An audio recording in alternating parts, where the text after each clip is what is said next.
Ei, glória a Deus, irmãos. Eu pedi para o Hermes deixar eu dar uma pregadinha hoje, que faz tempo que não prego. Então...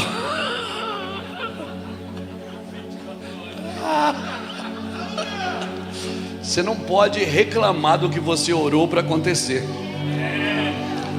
Você pediu, não pediu? Senhor, me leva, eu vou. Se eu quiser me usar, se eu vou gastar a minha vida, vou gastar dinheiro, vou fazer o que o Senhor quiser. Você não pediu? Agora eu sou louco de reclamar. Eu não. Eu fico bem quietinho, porque ainda assim sempre me faz lembrar que eu pedi. Eu digo, amor, estou cansado. Ela disse, Luiz Hermínio, quem mandou pedir para Deus? Chegou. Irmãos,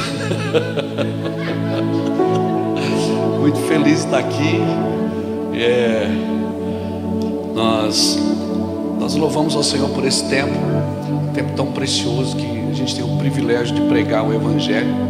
E eu acho que eu nunca estive numa geração. Às vezes as pessoas falam tanto da igreja, porque a igreja é isso, porque a igreja é aquilo. Mas eu confesso, eu nunca estive numa geração com tanta fome de Deus como eu estou vivendo nesses dias. Nos últimos 2 anos, assim, há uma geração com fome de Deus. O pessoal não quer mais anjo, não quer mais fumaça. O pessoal cansou. O povo de Deus quer ouvir o Evangelho, sabe? Eu tenho meninos lá. Tem um menino lá na nossa igreja que agora ele está lá no Nordeste, o Miguel. O Miguel agora está com 7 para 8 anos. Mas quando ele fez 7 anos, ele me convidou para ir no aniversário dele, de 7 anos. E ele é muito... O menino é nerd, irmão. Ele olhou para mim e disse, Pastor Luiz, eu estou lhe convocando para o senhor ir no meu aniversário de 7 anos. Aí eu disse, claro, Miguel, que a gente vai. Eu disse, vamos, o que você quer ganhar? Ele disse, pastor, eu preciso de uma Bíblia nova, porque a minha já está muito judiadinha. 7 anos. Aí eu perguntei, quantas vezes você já leu a Bíblia? 2 vezes. 7 anos. Satanás se prepara, porque está vindo uma galera pesada aí. Está vindo um povo que não quer só mão na cabeça, não quer só azeite de Israel, não quer só sal, não quer só lenço ungido. Está vindo um povo aí que quer Bíblia, quer Deus, quer glória. Gente que não quer só massagem no seu ego. E eu louvo a Deus por fazer parte dessa geração, irmãos. Eu, como disse lá na portuguesa, eu me sinto um pouco de Isaac, assim. Eu me sinto Isaac, sabe aquele cara que está no meio entre Jacó e Abraão, juntando os filhos com os pais. Eu me sinto essa geração do meio da conexão. Eu me sinto aquela argamassa mole que junta tijolo duro, sabe? E é a geração do sacrifício. É a geração que vai para o altar, que vai ser sacrificada por Deus. Eu estou muito feliz de poder fazer parte desse tempo. Muito feliz de poder carregar uma palavra para esses dias. Realmente, o pastor Emerson falou aqui.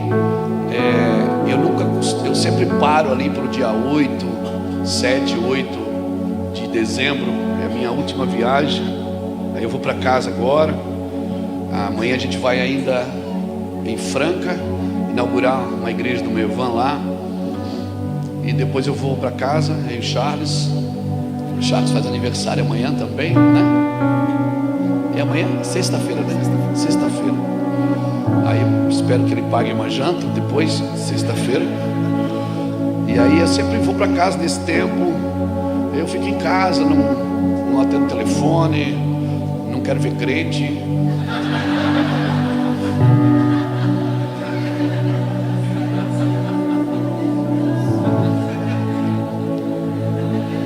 Deus me guarda dos crentes. E eu só quero ficar em casa, né? Aí a gente fica ali. Minha filha vai vir de Portugal com o marido e mais 3 filhos. E a gente junta a família e fica ao redor da mesa. E eu fico meditando o que o Senhor quer que a gente faça no ano seguinte. E sabe que eu tenho uma agenda hoje, não é para marcar coisas para fazer, é para tirar coisas que eu estou fazendo, que já não são mais úteis para os nossos dias. A minha agenda, ela se compõe de coisas que eu estou tirando, não que eu estou botando, para que eu tenha mais tempo com Deus, para que eu tenha mais tempo para escrever, sem distração. Por quê? Porque, irmãos, Deus não está com pressa. Pressa é defeito de quem está atrasado. Deus não está com pressa, mas nós estamos em dias de urgência. Em tempo de guerra não se dança, né? Uma mulher, quando está para ter um filho, está indo para a maternidade, ela não passa no shopping para fazer compras, porque ela está indo parir. Então eu sinto assim que a igreja do Brasil, ela está assim, assim, para romper algo. Eu sinto que nós estamos para romper algo. Amém? E para que a gente tem que fazer para romper? Ficar em silêncio,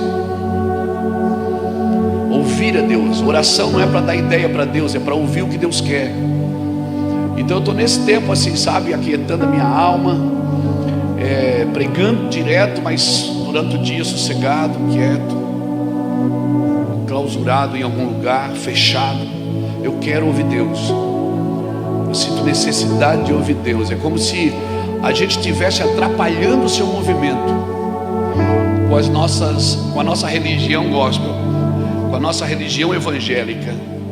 E esse tema, ele tem muito a ver comigo, porque eu sou um cara que eu faço isso todos os anos. Todos os anos eu releio todas as profecias que eu ouvi desde 1995, quando aceitei Jesus. Eu tenho um caderno, todo mundo que fala, que profetiza, não é? Porque a profecia, irmãos, ela não vem para me dar destino. A profecia vem confirmar aquilo que Deus já me disse.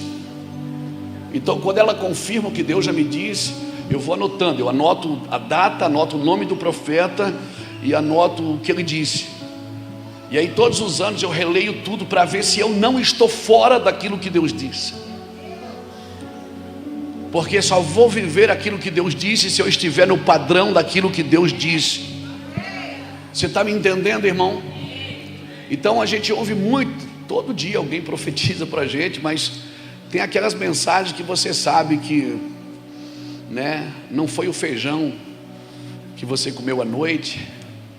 Tem aquela mensagem que ela fala lá dentro do seu espírito, que foi só Deus sabe, só você e Deus sabe o que você ouviu. E tem sempre alguém, né, que Deus vem confirmar, ainda que eu não peço confirmação, porque eu acho que o que Deus fala não precisa confirmar, não é? Mas eu sempre faço isso, voltar às origens.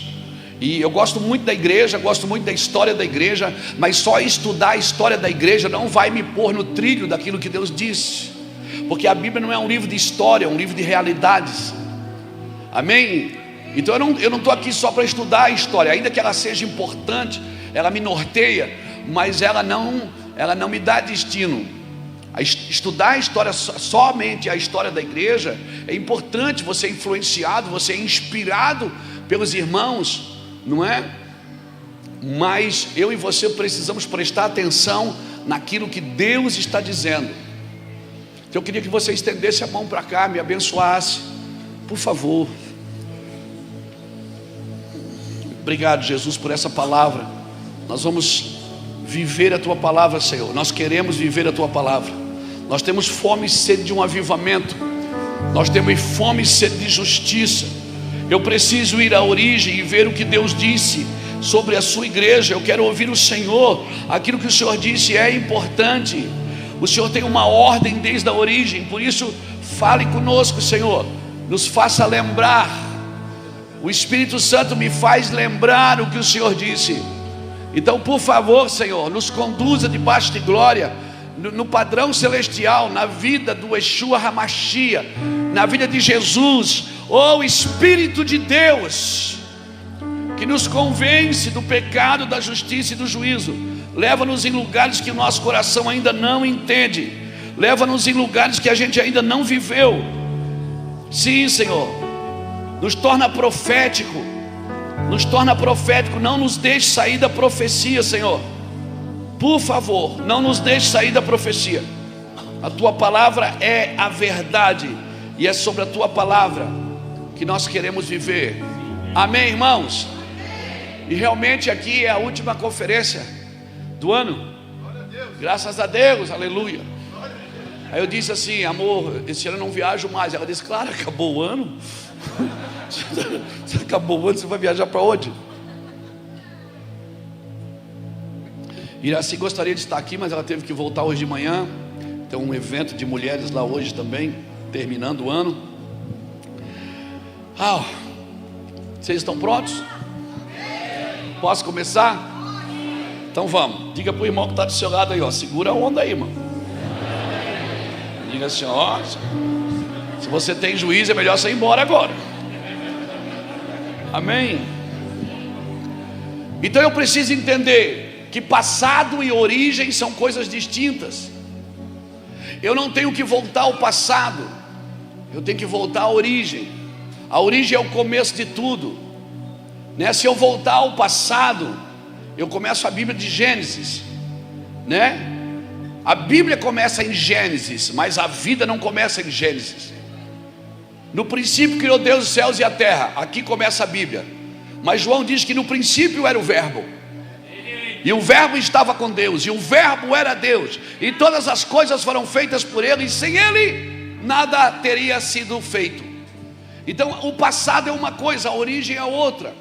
E às vezes nós queremos consertar o futuro voltando ao passado. Não, por favor, se desconecte de tudo que te leva ao passado. Você tem que voltar à origem, a ideia original. A ideia original, o que Deus disse, por que Deus disse, por que Deus falou isso, qual o propósito de Deus ter ministrado isso. Tem uma ideia original. Amém, irmãos?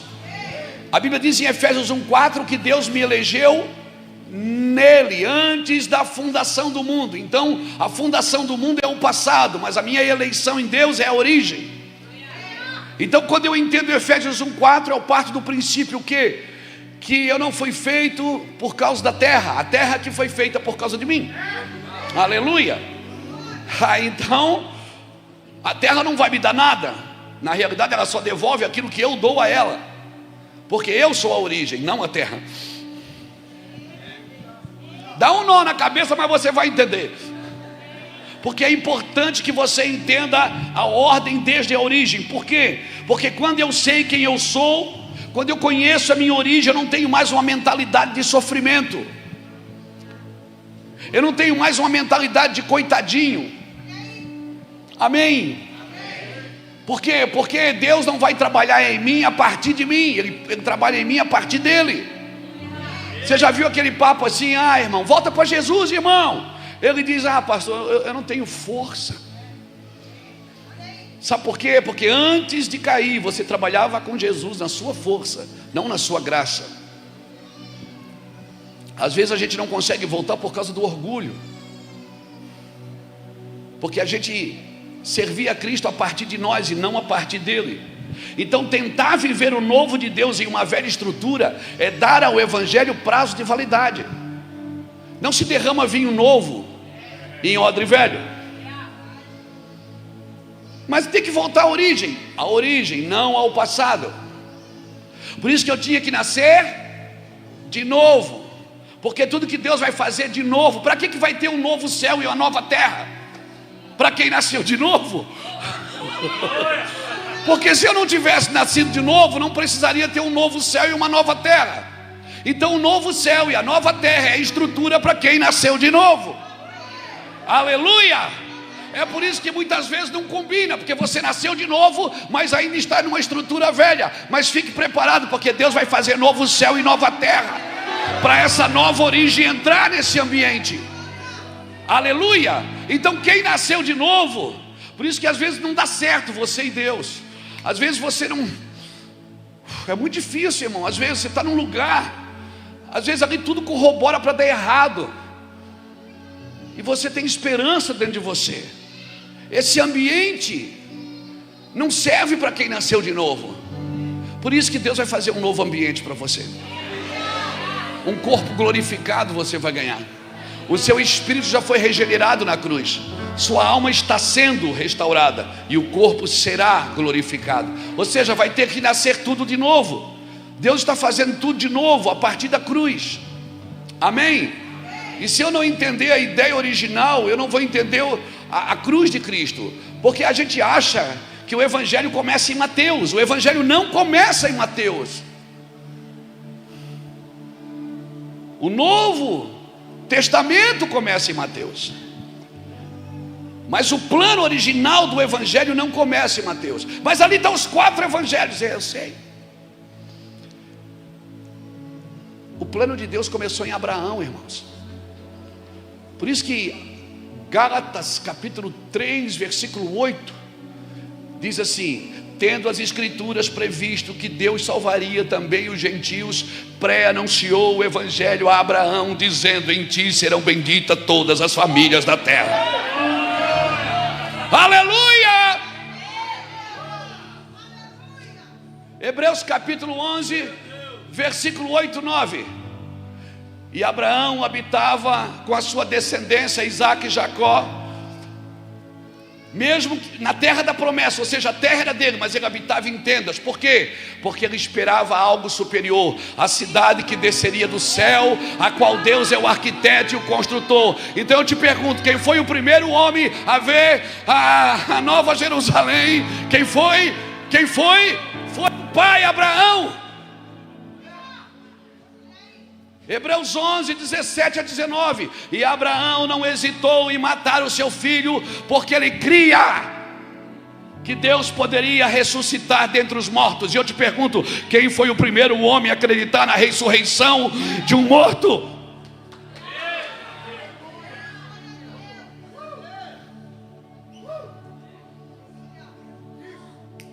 Começa em Abraão. A origem é Abraão. Por isso que Mateus capítulo 1, versículo 1 diz assim: essa é a genealogia de Jesus Cristo, filho de Abraão.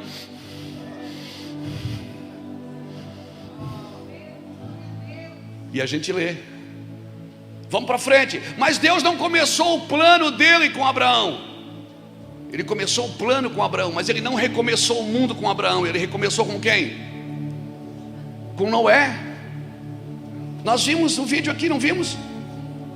Ele recomeçou o mundo com quem? Com Noé. Mas por que ele não recomeçou o plano com Noé? Porque Noé um dia planta uma vinha, bebe do seu fruto, toma um porre e amaldiçoa seu filho. E Deus não pode começar um plano com quem amaldiçoa a próxima geração. Por isso, seja abençoador, para que Deus continue com você. Deus para em toda geração que amaldiçoa a próxima. Deus para em toda geração que amaldiçoa seus próprios filhos. Por isso, a genealogia de Jesus não começa em Noé, começa em Abraão. Ou seja, o plano, ele começou em Abraão. O mundo, ele recomeçou em Noé, mas o plano, ele recomeçou em Abraão. Isso é muito sério, gente. É muito sério. Mas se eu entender a origem de todas as coisas, eu vou compreender o que meu Deus quer de mim. Eu vou entender. Então cada vez que ficar obscuro para ir, eu preciso voltar à origem, reler, e rever, e refazer, e restituir, e renovar, para poder continuar. Não continue de qualquer jeito. Não continue de qualquer jeito. Eu preciso continuar no padrão divino. Por isso a genealogia de Jesus começa em Abraão. Mas se você ler a genealogia de Jesus em Lucas, no capítulo 3, porque são duas genealogias. Por que são duas? Porque Jesus tinha um pai e uma mãe. Um é a genealogia de José, a outra é a genealogia de Maria. Lá em Lucas, Noé aparece. Porque lá está Noé como filho. Como filho ele aparece, mas como pai não. Porque Deus não reconhece uma paternidade que amaldiçoa seus filhos. É forte. Por isso você não precisa gostar do culto, você precisa entender ele. Porque se você entende, você desfruta. Mateus 3,19 diz: ouvindo alguém o evangelho do reino e não entendendo, vem o maligno e rouba-lhe a semente. Mas quando você entende, demônio nenhum vai tirar a semente do seu espírito. Você pode perder muita coisa aqui fora, mas aqui dentro ninguém pode tirar nada de você. Você entendeu, já era. Por isso que Jesus chegava e dizia: é chegado o reino. As pessoas falavam: onde é que está o reino? Ele dizia: não estou entendendo não. E as pessoas diziam: mostra-nos o Pai. Ele dizia: vocês não estão vendo o Pai em mim não? Não. E Pilatos olhou e disse: eu tenho poder para te soltar ou para te matar. Ele disse: Pilatos, relaxa, poder nenhum você teria se o meu Pai não tivesse te dado. Então se tem alguma coisa se levantando contra mim, atacando a minha vida, me bloqueando, meu Pai está dizendo: pode bater que ele aguenta, pode bater. O menino é rocha, pode bater. Ele fez isso com Jó. Tens visto o meu servo Jó? Não há homem na terra que negue. Você imagina, irmão, você ir num culto onde Deus está pregando, falando de você. Porque eu vim aqui para falar de Deus hoje, mas já imaginou Deus fazer um culto? Até o inferno foi, porque o inferno também vem no culto, viu, irmão? Até o diabo foi no culto que Deus fez. E o tema da pregação: a lealdade de Jó. E Deus disse: tens visto meu servo Jó? Ele disse: não há homem na terra como ele, homem leal. O diabo disse: também. O cara mora em Alphaville, abençoado. Cara bom pra caramba. O Senhor disse: pode tocar nele. Tocou em tudo, irmãos. Jó pegou um caco de telha. E o diabo entende tanto de autoridade que ele não tocou na mulher de Jó. Ele tocou nos filhos, tocou em tudo, mas não tocou na esposa. Por quê? Porque Deus disse: não toca na vida dele. E os dois são o quê?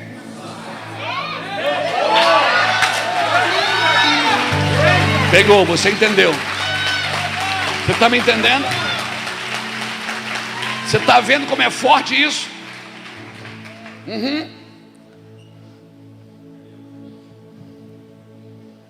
Então entenda o que Deus quer com você. Você entendeu, já era, irmão. Você não quer mais na presa de ninguém, na armadilha de ninguém. Acabou. Vamos ler a Bíblia, para não ficar só nas minhas palavras aqui. Abra sua Bíblia comigo, Isaías 44.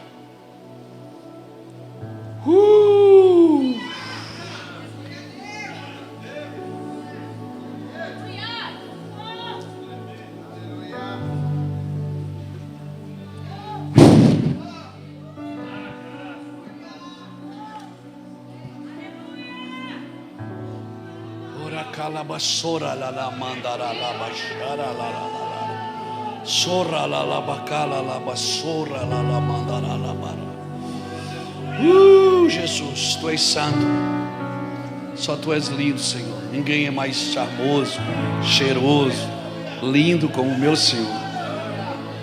A beleza da tua santidade é maravilhosa, Jesus. Solta, solta, solta, solta, solta, solta, solta. Solta, solta, solta. Levante um pouco as suas mãos e vem comigo. Entre nesse ambiente, entre nesse lugar.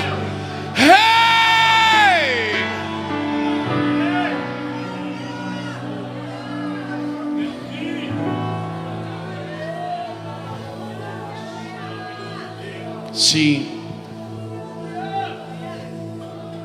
Isaías 44, 6 diz assim: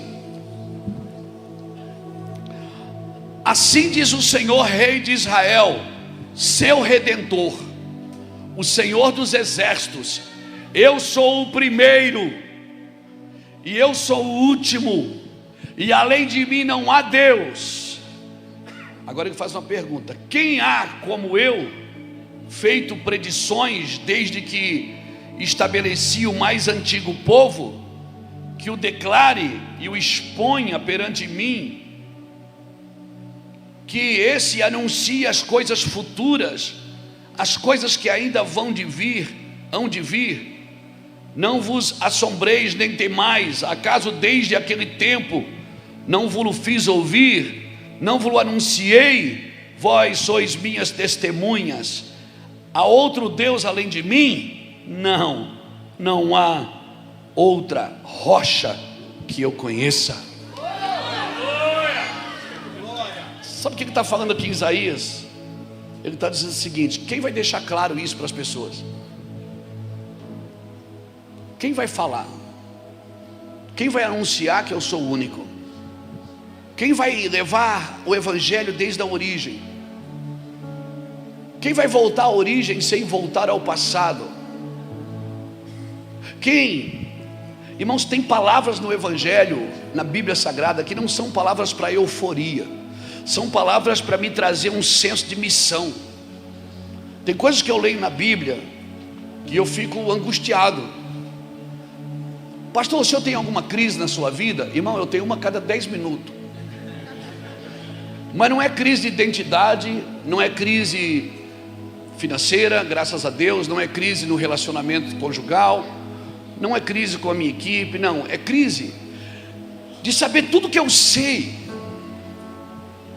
e muitas vezes não achar em mim um coração adequado para viver tudo que eu sei. A minha crise é saber tanta coisa que eu sei, que eu estudo muito, leio muito, busco muito, mas às vezes eu não acho dentro de mim um coração adequado para viver o que eu já sei. E eu fico perguntando: Deus, para que novos horizontes, para que novas revelações, se o que eu já sei eu não consigo viver tudo e cumprir tudo? E sabe o que o Senhor diz? Você nunca vai conseguir, Luiz, porque o dia que você achar que pode, você sai da minha dependência. Então, querido, nós precisamos aprender a funcionar profeticamente. Funcionar profeticamente, eu preciso entender o que foi dito por Deus. Os seus filhos, eles foram profetizados, porque só um profeta, só alguém que foi profetizado pode se tornar um profeta. Então não adianta eu ser profeta se eu não sou profético. O profeta, quem tem o dom de profeta, ele olha para o outro e diz assim: assim diz o Senhor para você, Doriva, em nome de Jesus. Isso é o dom de profecia. Isso não significa que eu sou um profeta, porque profetizar, todos podem profetizar. O ministério profético é diferente do dom de profecia. Quem tem o dom de profecia profetiza um indivíduo, mas quem tem o ministério profético profetiza um território. Por isso que os profetas de Israel, eles diziam: assim diz o Senhor, ó Israel. Eles não estavam falando especificamente a uma pessoa, eles estavam falando a uma geração. E o profeta, ele tem muitas crises. Por quê? Porque ele vê primeiro, e ele acha, porque ele viu primeiro, ele pode executar, ele está na frente dos outros. Não é todos assim, claro, mas ver primeiro é confuso, irmãos. Por isso que o Senhor estabeleceu os 5 ministérios: um que age, outro que vê, o outro que cuida, o outro que ensina e o outro que move, o evangelista. Porque nós precisamos funcionar como os 5 ministérios. Porque o que eu não entender profeticamente, eu não vou consolidar, não vou estabelecer e muito menos manifestar. A gente diz assim: eu vou estabelecer o reino de Deus. Não, o reino de Deus você não pode estabelecer, você pode manifestar. O reino de Deus só é estabelecido quando o rei chegar. Só o rei pode estabelecer o seu reino. Amém, irmãos? Então eu manifesto no culto de domingo, mas se eu não estabeleço na segunda, eu tenho que esperar mais um domingo. Quando a esposa de Manoá não podia ter filho, o Senhor visitou ela e disse: olha, você vai ter um filho, o seu filho vai vencer, ele vai ser um grande homem, ele vai ser um grande guerreiro, ele vai destruir os filisteus até os consumir. Ela corre para o seu marido Manoá e diz: olha, um anjo apareceu para mim, um homem falou comigo, disse que eu vou ter um filho. E Manoá disse: olha, se ele aparecer de novo, me chama. E ele veio de novo. Então ela chamou o seu marido e Manoá perguntou para o anjo: é verdade que você falou com a minha esposa que nós vamos ter filho? Irmão, você precisa entender que eles eram avançados de idade. E Manoá perguntou: é verdade que você falou que nós vamos ter um filho? O homem disse: sim, vocês vão ter um filho. Aí ele faz a pergunta chave. Ele pergunta: e quando o menino nascer, como é que a gente cuida do menino? Porque peraí, naturalmente falando, eu não posso viver isso. Quem está me dando o filho quem é? É o céu. Então eu quero que o céu me ensine a cuidar daquilo que ele me deu para fazer. O problema é que nós temos uma igreja onde Cristo é o cabeça, e a gente quer aprender com a terra a cuidar da igreja onde o cabeça não está aqui.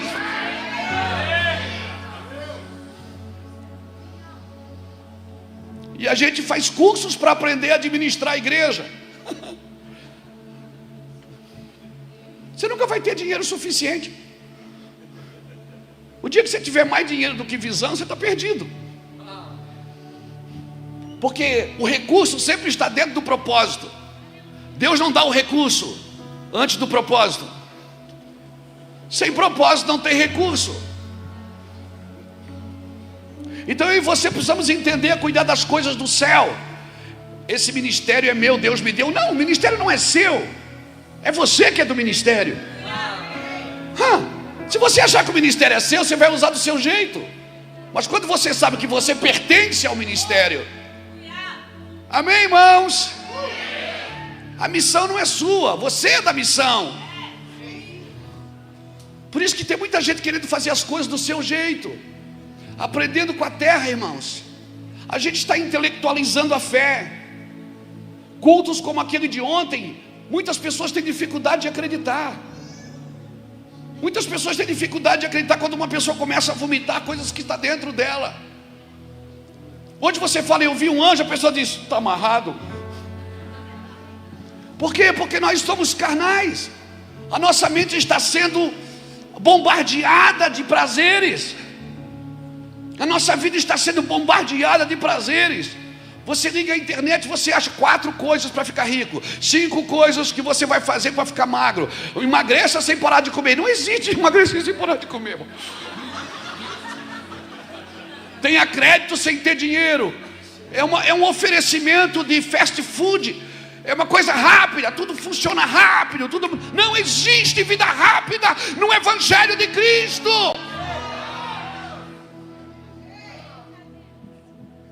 Ele viveu 30 anos para ministrar 3. João Batista ficou 18 anos no deserto para ter 1 ano e 8 meses de ministério. Então não existe vida rápida, irmão. Tudo que é muito rápido é perigoso. Tudo que nasce grande é monstro. É dinossauro. Sai daí, Jurassic Park. Não, é reino de Deus aqui, não é o reino dos dinossauros. Que todo mundo tem que nascer grande, todo mundo tem que ter medalha para mostrar, tem que ter troféu para mostrar. Não, uma geração sem cicatrizes não terá medalhas. Uma geração sem marcas não terá troféus. Entenda isso. Deus te chamou para a batalha, para a guerra. Aleluia. Se no caminho você ficar rico, oh glória a Deus, lembra-te de mim quando entrares no teu reino. Se no caminho você ficar famoso, oh, não se esqueça da gente, hein? Se no caminho você ficar próspero, glória a Deus. Mas essa nunca foi a ideia original de Deus. A ideia original de Deus para você foi vida eterna, eternidade, vida para sempre. Aleluia. Então eu não posso resumir a minha vida em 70 anos, 80 anos, 90 anos que seja. Não, eu vou viver eternamente. Eu tenho que pensar. O que eu estou vivendo hoje não começou em mim, não terminará em mim também. Eu sou um rio, não sou uma represa. Então eu não posso deixar as coisas pararem em mim. Então quando eu não sei o que fazer, eu não faço. Eu vou fazer o quê? Para competir com os outros? Para as pessoas acharem que eu também sei fazer? Não, irmãos. Então o Senhor falou, Manoá perguntou, como que a gente cuida do menino? O anjo apontou para a mãe e disse, a mãe não pode comer comida consagrada, nem beber bebida forte, e na cabeça do menino não vai passar navalha. Imagina, ou seja, a santidade do filho estava na abstinência da mãe. Quem é a mãe dos filhos de Deus, irmãos? Quem é a mãe dos filhos de Deus? É a igreja. Então a igreja tem que parar de comer qualquer comida consagrada a demônios. Sabe, se ela quer gerar filhos ilustres, ela tem que parar. Irmãos, programa não geram filhos, geram garotos de programa. E garotos de programa fazem sexo por dinheiro, não para dar continuidade à relação. Então entenda, nós temos os programas. Minha esposa está lá hoje, um programa com as mulheres, um trabalho com as mulheres, mas nenhum programa substitui a origem, a ideia original. Então tudo que a gente faz é para atrair gente, para trazer gente, para pegar pessoas, mas nada disso substitui uma vida com Deus. A igreja não pode ir de programas e programas e programas e programas. Não, programas não geram filhos, geram garotos de programas. Meu irmão, as pessoas precisam converter. E se você converter pessoas na igreja com festa, toda semana você vai ter que fazer uma festa. E se você alcançar pessoas com promessas, todas as semanas você vai ter que prometer algo. E se é você que faz a igreja crescer, toda semana você tem que estar lá, mano, porque senão o povo vai embora. E você vai ter que segurar com promessas. Não, hoje não deu, mas domingo que vem vai estar conosco fulano de tal. Eu já fui pregar em um país aqui da América Latina que tinha um cartaz assim: Luiz Hermínio, o homem que tem o raio-x em seus olhos. Tinha um cartaz com o meu nome, e eu estava assim, ó, saía fogo no meu olho assim, Aí eu digo: ô pastor, eles: não, nós fazemos assim para atrair o pueblo. Irmão, o pueblo que é atraído assim por mentiras, você vai estar sempre que inventar uma mentira nova. E se você pregar a verdade, você não vai ter que lembrar do que disse. Quem fala a verdade não precisa lembrar do que disse, meu irmão. Quem fala a verdade, não. O povo não precisa de mentiras. Eles precisam do Evangelho, porque o Evangelho é poder de Deus para a salvação. O Evangelho é poder de Deus para a salvação. Nada é mais rigoroso, precioso. É um rigor precioso. Nada é mais glorioso do que o Evangelho. Você senta com um cara, fala 10 minutos com ele e começa a se arrepiar. Você fala 10 minutos com alguém, enquanto ele fala palavrão, você fica ali e o Senhor pergunta: quem colocará em ordem essa revelação? Quem colocará isso em ordem diante de mim? Quem vai deixar meu plano claro para essa geração? Uma coisa é ter uma palavra, outra coisa é colocar essa palavra em ordem. Você tem uma palavra, senão você não estava aqui. Você não está aqui porque quer. Não foste vós que me escolheste. Não, eu só vim porque me convidaram. Você acha que foi isso, mas não foi. Você tem uma palavra. Agora essa palavra tem que ser colocada em ordem dentro de você. Amém, irmãos? Agora quem vai ajudar essas pessoas a colocar em ordem? Quem vai anunciar o que houve e o que está por vir? Quem vai anunciar o que já está estabelecido no céu? Porque se Deus faz o fim desde o começo, já está pronto. Ah, mas isso é predestinação. Não é predestinação, porque se fosse, Deus forçava você a viver. Eu deixo os dois caminhos, bênção ou maldição, você escolhe, mas já está pronto. Todos dois. Deus não tem plano B, amigo. Deus tem um plano original. E toda vez que eu saio do plano original, Deus cria um plano adicional, com o único objetivo: me trazer de volta para o plano original. Então se você tiver estratégias, se você tiver festas, programas, que isso tudo seja o plano adicional, não o original. Porque o objetivo de tudo é trazer você de volta para a origem. E a origem qual é? Deus me elegeu nele, antes de qualquer coisa, antes da fundação do mundo. Deus me elegeu nele, para quê? Para que eu fosse santo, irrepreensível diante dele em amor. Mas peraí, eu não fui formado do pó da terra. Você foi formado, não gerado. Você foi formado, não gerado. Deus te elegeu aonde? Nele. Tirou você dele, misturou com a terra e depois entrou em você, e nunca mais saiu. Nunca mais saiu. Então um dia você não vai estar mais aqui, e o que é da terra vai voltar para a terra, e o que é de Deus vai voltar para Deus. Você é o único ser na terra que tem as duas naturezas. E a gente canta: céus e terra se encontram, alinhando o seu plano. Onde é que céus e terra se encontram, irmão?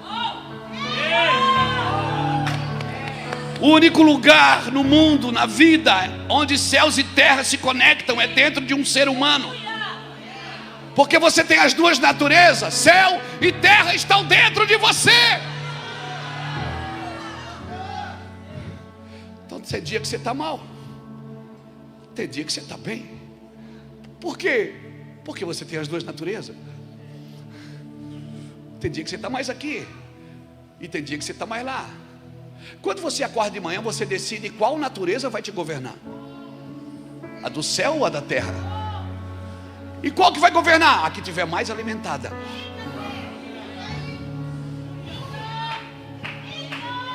A que tiver mais alimentada. Por isso, se hoje ouvires a voz do Senhor teu Deus, oh meu Deus, alguém está me entendendo aqui? Aleluia! O que você alimenta mais vai dirigir sua vida. Então quando tiver nervosinho, olha aqui, quando tiver nervosinho no trânsito, que não abre, o cara não sai, o negócio não flui, a conta não dá, não bate, você não tem o dinheiro suficiente, você não tem... E em vez de falar: ô demônio, começa: deixa a natureza. Ei, eu vou te falar uma coisa séria. Uma coisa séria.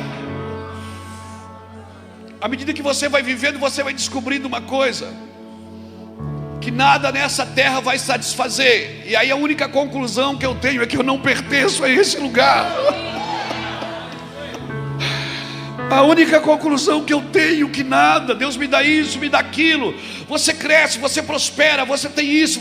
Você pensou: quando eu tiver aquilo eu vou ser feliz. E Deus te deu aquilo e você ainda não é perfeito, e não é completo, não é pleno. Por quê? Porque nada nessa terra pode satisfazer você. Por quê? Porque você precisa voltar à origem. Você não é daqui. O meu reino não é deste mundo. Por isso nenhum reino deste mundo pode me satisfazer. Levante um pouco a sua mão, por favor. Eu adoro, pois eu sei que existe um rio. Eu adoro, pois eu sei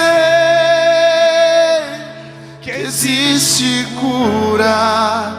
Eu adoro, pois eu sei que existe graça. Que existe graça. Eu adoro, pois eu sei que tu me amas. Que tu me amas e jamais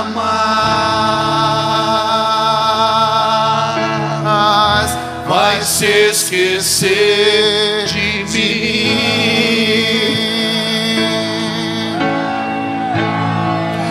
Eu adoro, pois eu sei que existe um rio. Aleluia! Eu adoro, pois eu sei que existe cura. Eu adoro, pois eu sei existe graça. Eu adoro, pois eu sei que tu me amas e jamais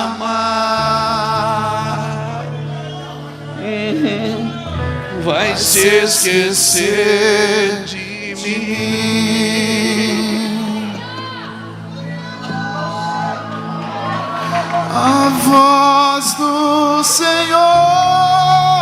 é poderosa. A voz do Senhor quebra o cedro. Se o Senhor despedaça o cedro do Líbano, Sim, despede em chamas de fogo. a sua voz é majestosa.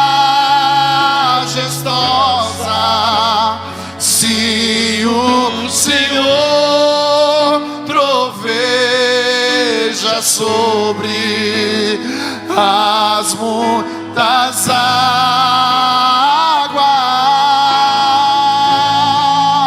a voz do Senhor é poderosa. A voz do Senhor quebra o cedro. Se o Senhor despedaça o cedro do Líbano,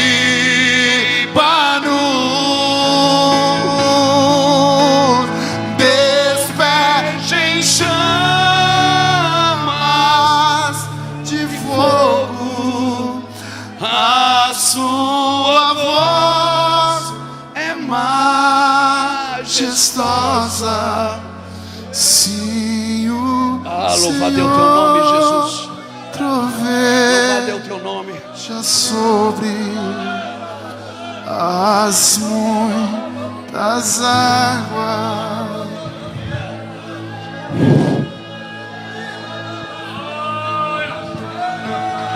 Sim, você está entendendo, glória a Deus. Glória a Deus que você está entendendo isso. Glória a Deus que você compreendeu isso no seu espírito. Não tente me traduzir na sua alma. Traduza a palavra de Deus no espírito. Porque é no espírito que você cresce em fé. A fé não sente, a fé sabe.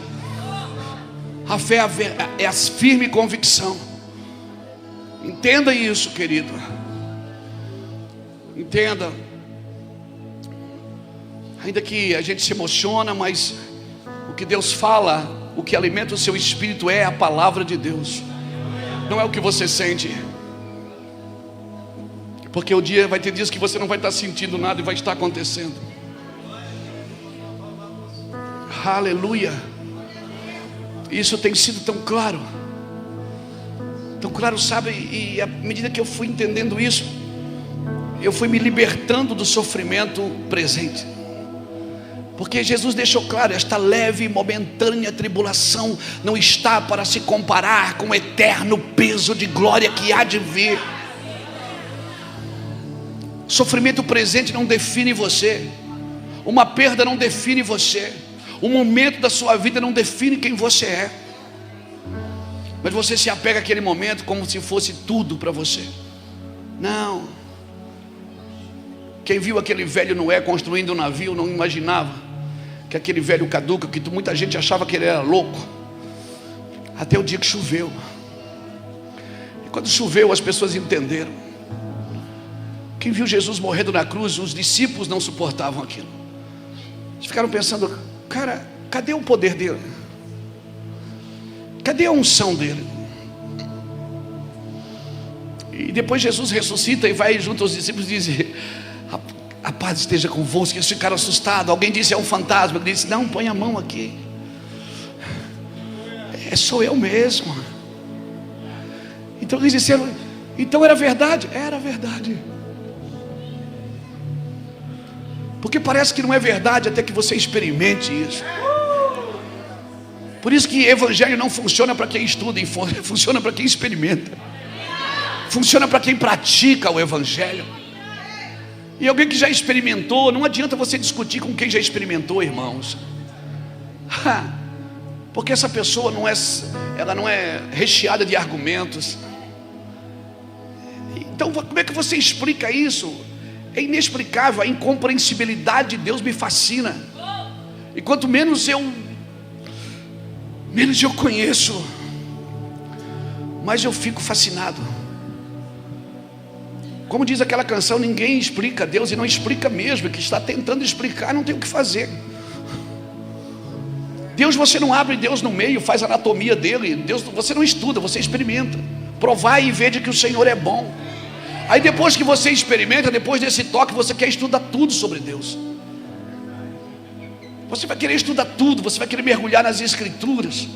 Você vai querer ler no hebraico, no grego, você vai querer mergulhar nas bíblias.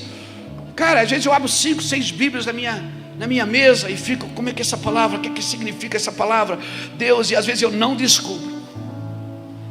De repente, eu estou dirigindo o carro e aquilo salta dentro da gente. Eu disse, não, Paulo, por que o senhor faz isso comigo? Eu estava estudando até agora. Ele disse, é para você não depender de outra coisa a não ser de mim. Estudar é bom, irmãos. Estude tudo. A igreja perece por falta de conhecimento. Mas você pode conhecer tudo. Se não tiver amor, nada disso adianta. Não adianta saber muito do que nada interessa. Não adianta. Tem pessoas que não precisam da sua intelectualidade, precisam do seu abraço. Precisa do seu abraço.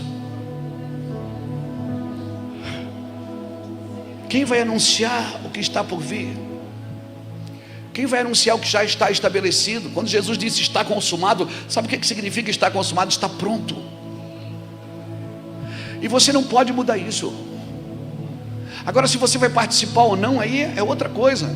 Por que o Senhor diz, santificai-vos hoje, porque amanhã eu farei maravilha no vosso meio? Por quê? Você acha que se você santificar, Deus vai fazer, e se você não santificar, Deus não vai fazer? Não, Deus vai fazer de qualquer jeito. Quando ele diz, santifica hoje, porque amanhã eu farei, ele está dizendo o seguinte, se você não se preparar, quando eu fizer, você não vai experimentar. Você precisa estar pronto para isso, porque eu vou fazer. Se Deus quiser, Ele não precisa nem da sua fé. Mas a Bíblia diz que sem fé é impossível agradar a Deus. Deus não quer que você tenha fé para fazer um milagre. Deus não quer que você tenha fé para expulsar um demônio, não. Deus quer que você tenha fé para acreditar no que Ele disse. A fé é para acreditar no que Deus disse desde a sua origem. Então o que eu vou te falar parece chocar, mas não é para te chocar, é para acordar a gente. Muitos querem solucionar as coisas somente com oração, quando tem que solucionar com sabedoria. Você já viu que você está orando muitas vezes por uma coisa, insistindo numa coisa, mas eu estou orando, Deus vai me dar. E às vezes você não tem sabedoria para se mover nela. Qual é o princípio da sabedoria? É o temor do Senhor. Para mim me mover em sabedoria, eu preciso ter temor do Senhor. E temor e amor são conjuntos. Ninguém vai amar a Deus completamente sem temer corretamente. E ninguém vai temer corretamente sem amá-lo completamente. Porque se eu não amá-lo completamente, eu não vou ter temor, eu vou ter medo. Eu vou ter medo do sobrenatural. Não, irmãos, você não soluciona a coisa só com oração. Só? Parece assim tão pejorativo, mas não. Por que tem pessoas que oram e nunca saem do lugar que estão? Ah, porque Deus quer assim. Não, Deus está dizendo, você precisa ter sabedoria para se mover. Jesus orava, e ele acordava pela manhã e dizia, vamos para o outro lado. Aí os discípulos diziam, mas a gente veio de lá ontem, acabamos de chegar, Jesus. Ele disse, não, mas é para voltar. Aí tinha os murmurando atrás, vamos para lá fazer o quê? De novo. Jesus orava de madrugada e trabalhava de dia. E alguém perguntou, ele não dormia? Dormia na tempestade. Porque quem busca Deus aprendeu a descansar na tempestade. Aprendeu a descansar na tempestade. Deus faz o homem e descansa no sétimo dia. Ele fez o homem no sexto e descansou no sétimo. Ou seja, o primeiro dia do homem com Deus foi no dia que Deus descansou. Para deixar claro, a sua vida comigo começa no meu descanso, não no seu serviço. Sua vida comigo começa no meu descanso, não no seu serviço. Tem gente que está tentando comprar amor pelo serviço, fazendo algo para se sentir alguém. Deus não te chamou pelo teu serviço, Ele te chamou pelo teu coração. Tem muita gente que faz o serviço, mas não é servo.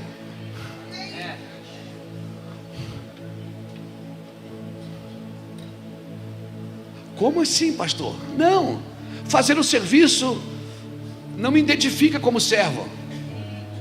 O servo, ele começa como servo e ele termina como amigo. Por quê? Porque o amigo sabe o que faz o seu Senhor. Então eu preciso entender essas chaves, irmãos. Porque eu não estou aqui para buscar só a vontade de Deus, eu estou aqui para comprovar a vontade de Deus. Porque com a minha vida eu comprovo que o que Deus disse é verdade. Quando se tem intimidade, não se busca a sua vontade, se comprova a sua vontade. As pessoas vão olhar para você e vão dizer, esse homem aí é um homem de Deus, essa mulher é uma mulher de Deus. Não é pelo que ele disse, porque não importa mais o que estamos dizendo, importa o que estamos nos tornando por aquilo que estamos dizendo. Porque se eu estou dizendo uma coisa, estou me tornando outra, o que eu estou dizendo não tem autoridade no mundo do Espírito. Eu e você precisamos entender a palavra da origem. Porque se eu conheço a vontade de Deus, eu vou trabalhar para manifestá-la. E eu vou trabalhar para estabelecê-la. Porque tudo que eu não entendo, eu não estabeleço, irmãos. Lembra quando Jesus foi em Samaria, João capítulo 4? Sentou ao redor do poço, esperou a mulher chegar, pregou para aquela mulher entrou na cidade, trouxe toda a cidade. Irmão, toda a cidade se prostrou a Cristo.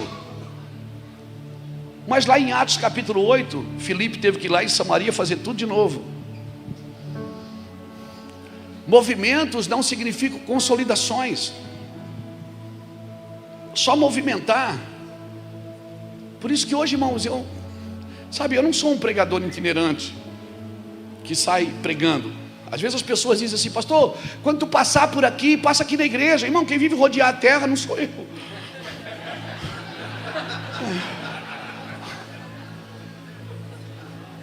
Eu não saio de casa sem destino. Um avião, quando decola, ele tem que saber onde ele vai pousar. Ele não decola por decolar. Amém, irmãos? Então nós precisamos entender por que Deus quer que eu faça isso. Qual o objetivo? Às vezes não vai fazer sentido para você.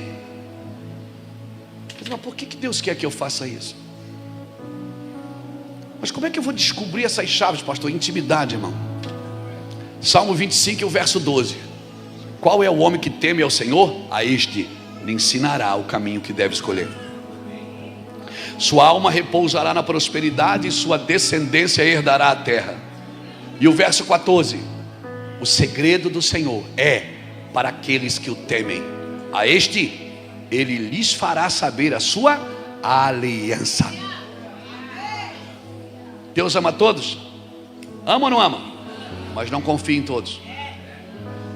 O segredo, fala baixo.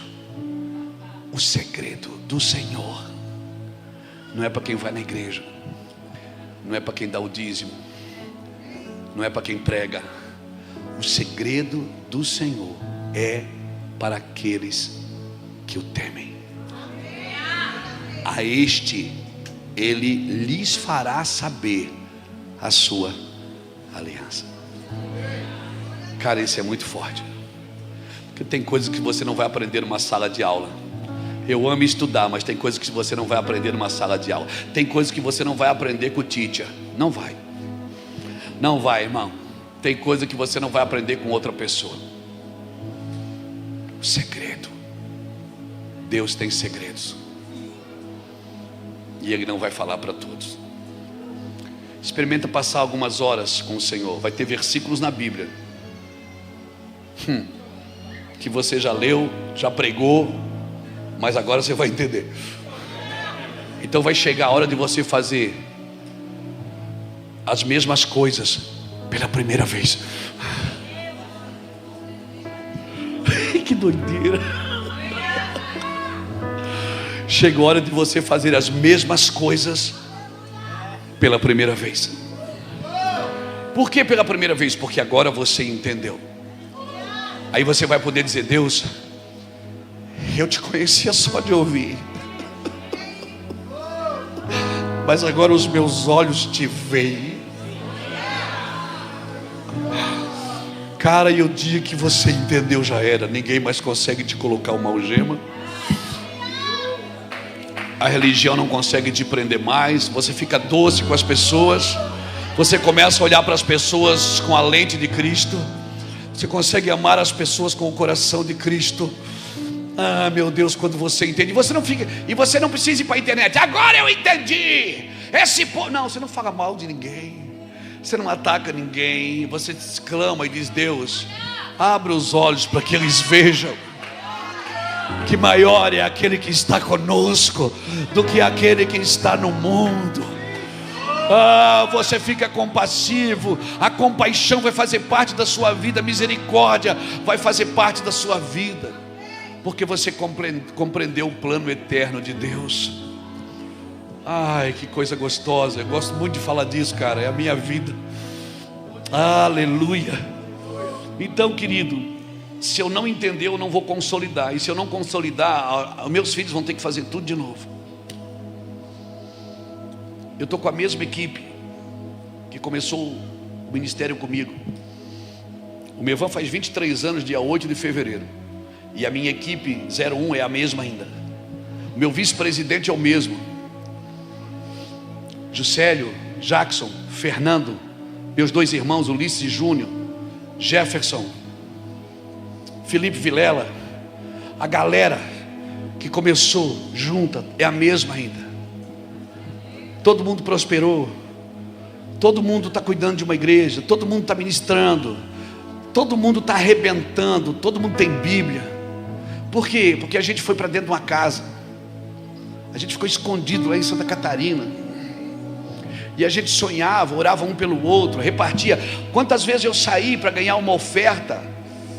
Eu saía, não que eu saí pela oferta, mas eu saía e ganhava uma oferta e trazia a oferta para compartilhar com eles, porque a gente não tinha dinheiro para todo mundo.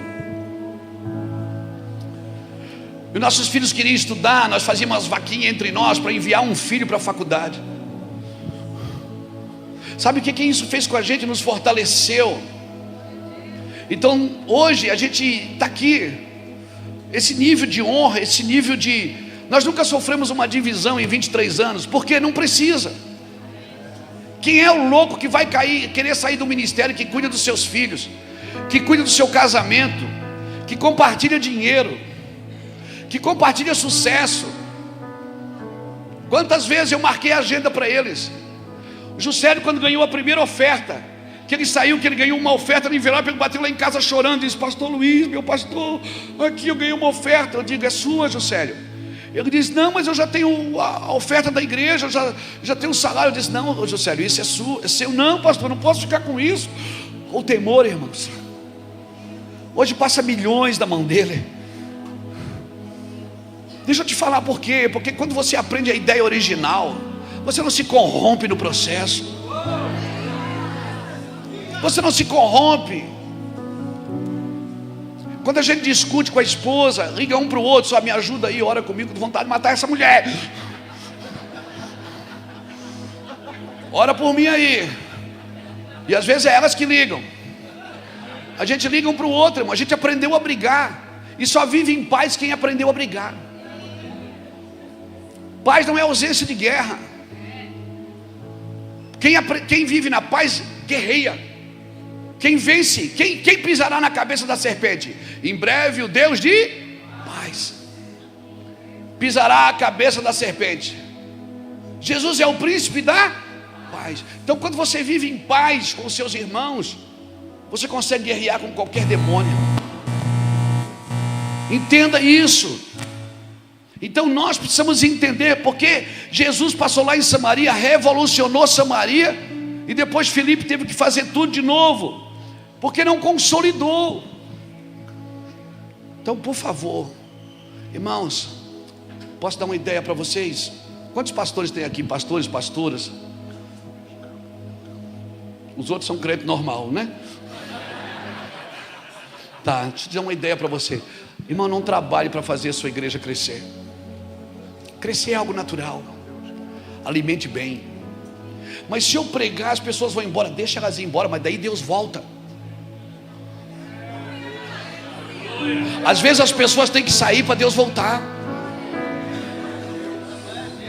Porque se você faz culto para pessoas, você já recebeu o seu galardão. Quem canta e toca para as pessoas já recebeu o seu galardão.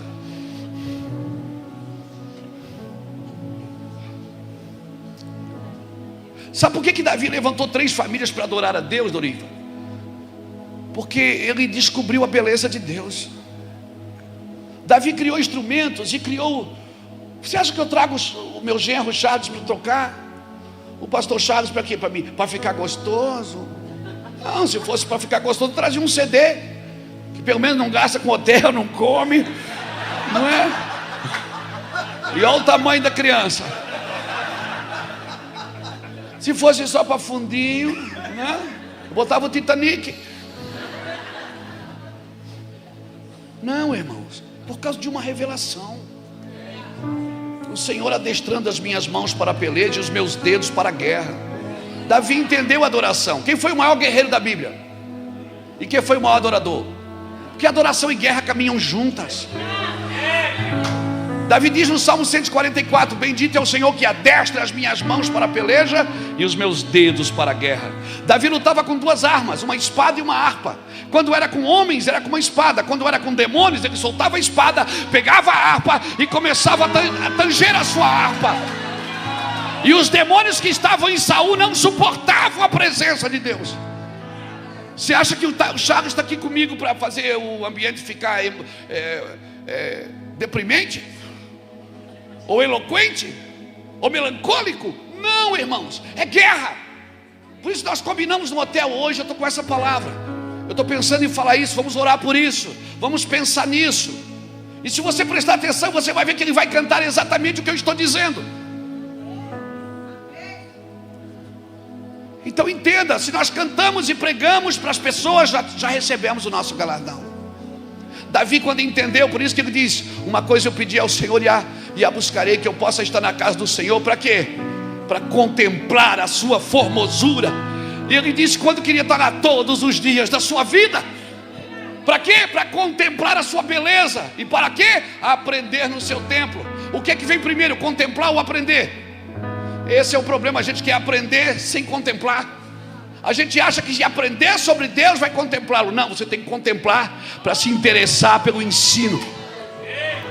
Tudo que Deus faz primeiro é prioridade. No princípio criou Deus o quê? O que é que Ele fez primeiro? O céu é prioridade. Então entenda isso, querido.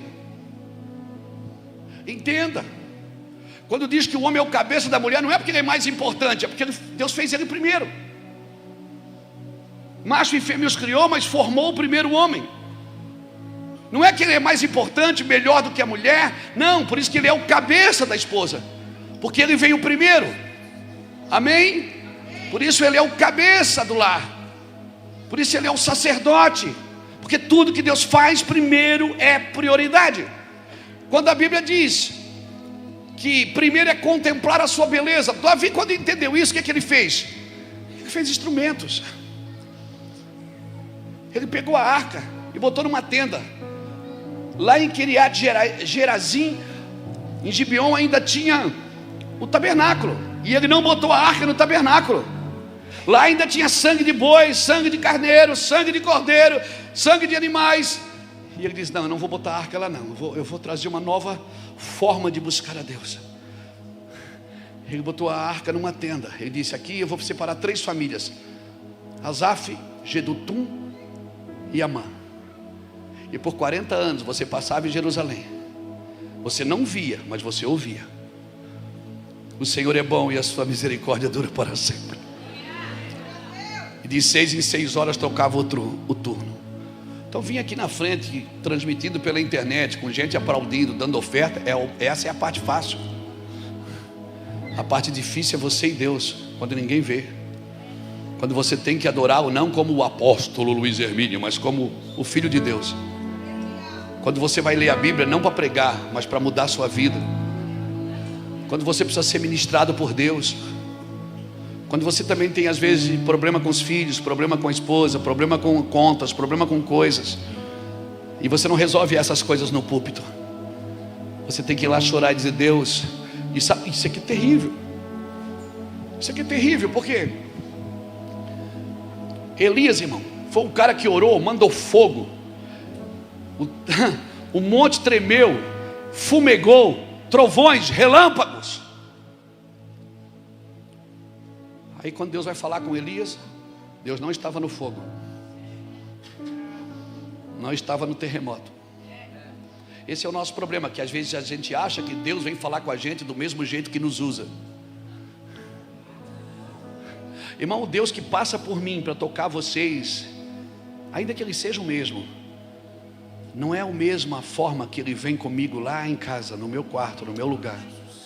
Lá é no Sicílio, é no silêncio. Lá ninguém cai na unção. Lá ninguém compra meus livros. Aquele lugar é a origem.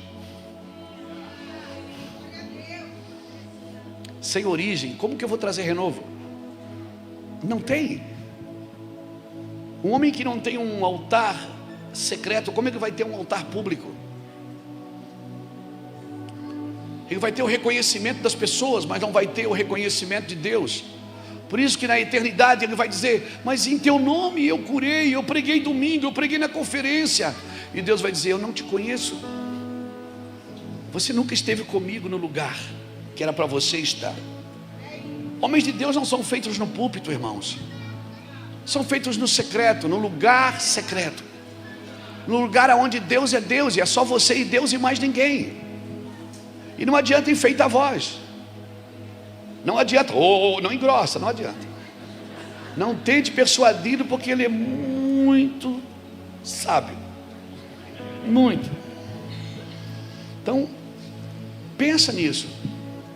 Jesus, quando pregava, principalmente lá em Marcos 4, 10 e 11, Jesus pregava e eles perguntavam: Senhor, por que tu falas por parábolas? E Jesus disse: eu falo para vocês não entenderem. Os que estão de fora é para não entender. Eu falo para que eles ouvindo não ouçam, e não compreendam, e não sejam perdoados seus pecados. Por quê? Porque ninguém poderia se converter antes de chegar na cruz. Porque quem se converte sem cruz, se converte ao benefício do Evangelho, não à eternidade do Evangelho. Por isso, por favor, não pregue o Evangelho sem cruz, não faça festa sem cruz. Jesus se alegrava com seus discípulos. Os discípulos uma vez vieram contando: Senhor, em teu nome nós oramos, os demônios submetiam a gente. E Jesus fez festa. Jesus disse: eu vi Satanás caindo do céu como raio, aquela festa, todo mundo celebrando. De repente ele disse: mas não se alegrem por isso. Se alegrem porque os seus nomes estão arrolados no céu. Ou seja, se alegre porque você já está registrado. Você já está registrado. Você já foi vacinado pelo Evangelho. Por isso a praga não vai chegar na tua tenda. Amém, o Evangelho já te tornou imune. Então, querido, toda palavra é a expressão de uma ideia. Por isso, eu preciso ter intimidade com Deus para, através do relacionamento, conhecer os pensamentos e saber o que Deus estava pensando quando disse isso. Porque tem algumas coisas na Bíblia que você lê não vai fazer sentido.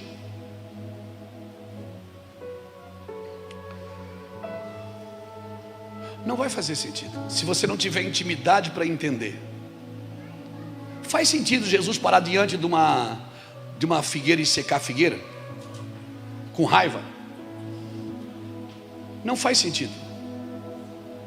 E a Bíblia diz que ainda não era tempo de figo. Então ela não tinha nenhuma obrigação de dar figo. Jesus parou, foi lá para pegar um figuinho. E a Bíblia diz, não era tempo de figo. E Jesus olhou de longe, viu a figueira e disse, vou lá pegar um figo. Chegou lá, não tinha figo. Irmão, soltou o verbo. Está amaldiçoada. Eu fico imaginando os discípulos pensando, cara, ele não está bem hoje. Jesus não está bem hoje. Mas o problema é que a figueira não tinha figo, mas tinha folha. E toda figueira que tem folha, ela sinaliza que tem figo. O problema não é ter figo, não ter figo. O problema é tentar mostrar uma coisa que não tem. Não tem, fica quieto.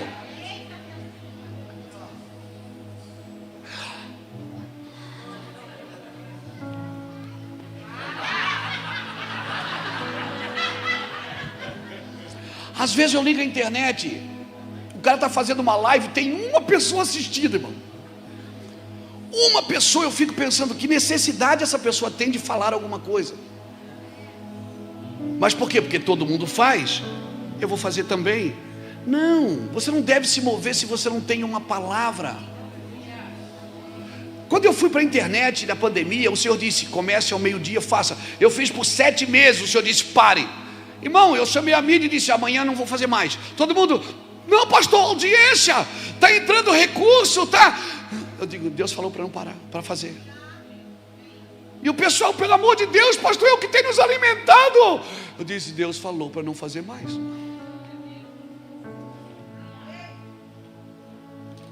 Nós precisamos obedecer. Irmãos, o que alimenta o império das trevas é a desobediência. Que necessidade que eu tenho? Se eu não tenho o que dizer, eu não tenho o que falar.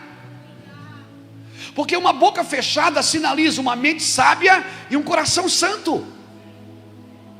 Se eu não tenho o que dizer, para que eu vou falar? Então o Senhor está dizendo, eu oro, eu prego para que eles não entendam, para que eles não compreendam, para que eles não sejam perdoados. Cara, não faz sentido um negócio desse. Aí Jesus fala uma coisa que é interessante, ele diz, mas vocês que estão de dentro, ele está dizendo assim, ó, eu estou falando para eles de fora, mas vocês que estão dentro, sabe de quem Jesus cobra? Que o que eu mais ouço dos crentes é, Deus me chamou para pagar um preço. Tem gente que diz, pastor, eu preciso entregar uma mensagem porque Deus está me cobrando. Irmão, você acha que Deus vai cobrar uma coisa dessa? Que Deus é esse que nós servimos? Deus está me cobrando. Deus não cobra isso, irmãos. É força do hábito que a gente arrumou de falar.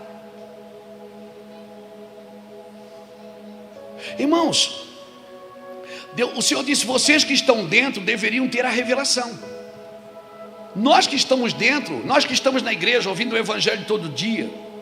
Então, para mim pegar o microfone e falar, eu não tenho problema de pregar. Eu tenho nesse iPad mais de 10 mil esboços. Eu prego todo dia. Eu escrevo um livro a cada 6 meses, então eu não tenho mais problema de falar. Eu sei tudo, bastante coisa. Não tudo não, mas eu sei bastante coisa. Então se eu pregar uma mensagem todo dia, e eu repito ela todo dia, não sei por que vocês dão glória a Deus. Porque pega minhas mensagens, é a mesma coisa. É a mesma coisa. Uma irmã lá da igreja já falou isso para mim.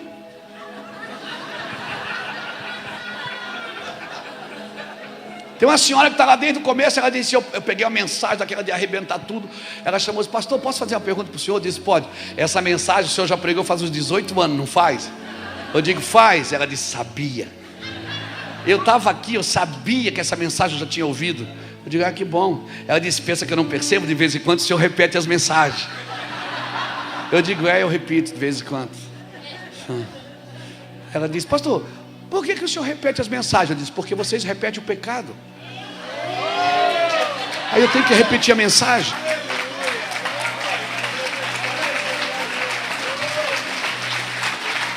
Filipenses capítulo 3. Filipenses capítulo 3. Eu não me preocupo de ter que vos falar a mesma coisa, porque isto é segurança para vocês. Moisés escreve Gênesis, a criação, depois escreve Êxodo, a manifestação, depois escreve Levíticos, a instrução, depois escreve Números, a movimentação, depois repete tudo de novo em Deuteronômio. Tudo de novo. Ele pega a Gênesis e bota tudo de novo na mesma plancheta. Por quê? Porque é segurança. E a gente, irmão, tem ambição pelo novo. A gente tem ambição por uma nova revelação. Não, irmão, a nova revelação é Jesus morreu na cruz. Nós podemos ter novas movimentações. Hoje eu não uso mais um terno, eu uso uma camisa para fora. A movimentação mudou, mas não significa que mudou o fundamento. O fundamento não mudou, porque o fundamento é desde a origem. A igreja ainda está na terra, porque ela é a única instituição constituída por Deus capaz de salvar uma terra. É a igreja e a família. E as duas instituições que o diabo mais luta para destruir é a igreja e a família. Porque se ele destrói a família, assim como o marido ama a sua mulher, é assim que Cristo ama a igreja. E se ele destruir a família, nós vamos perder a percepção de como Cristo ama a igreja. E aí nós fugimos da ideia original. Então, por favor, não tome uma palavra sem respeitar a ideia. Não se utilize de uma palavra sem respeitar a intenção de Deus, quando Ele disse o que disse e por que Ele disse. Senão nós vamos torcer a ideia original. E às vezes, quando eu não entendo uma coisa, eu tenho por hábito de criticá-la.